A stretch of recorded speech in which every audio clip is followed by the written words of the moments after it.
Okay, we were going to talk, and we are going to talk about Jared Lee Loughner, the 22-year-old Arizona man accused of shooting 14 people outside of a grocery store in Tucson, killing 6, including a federal judge, and terribly injuring Representative Gabrielle Giffords.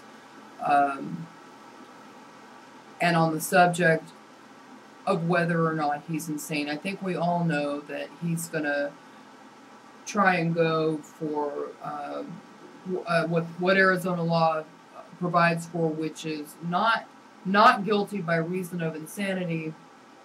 They don't provide for that, but rather guilty but insane, and that's a presumption on my part.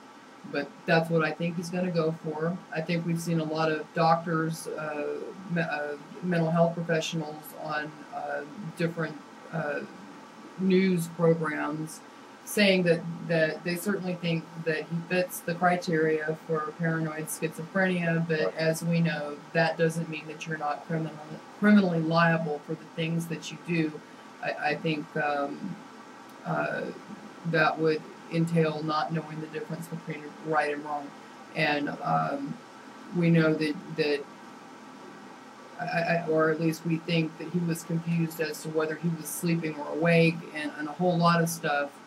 But no one so far has, to my knowledge, examined him, or there's been no actual testimony. This case is so new that I don't think he's even been examined by a doctor, and if he has been, those results are probably still being processed and looked over.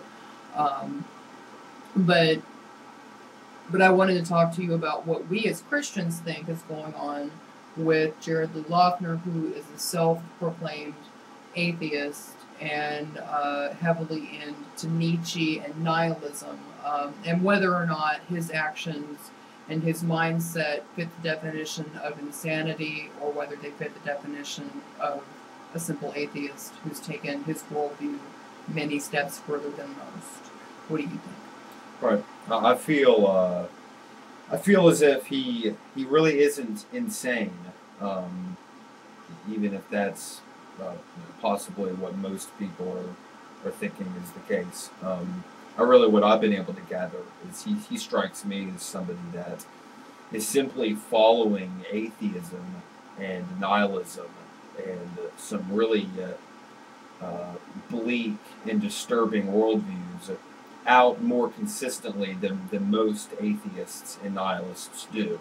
There are inconsistencies in any person that you're going to talk to when it comes to somebody that holds that worldview.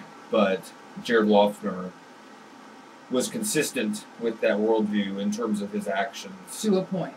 to a point. Can you back up a little bit and maybe explain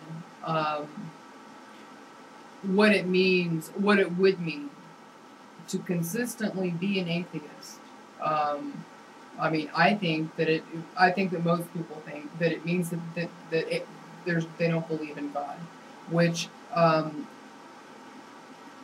not sure that an atheist would define themselves as simply a person that holds that particular worldview. But I think most atheists hold that there's no such thing as absolute truth, and all morality is subjective rather than objective. And this is where Mr. Loughner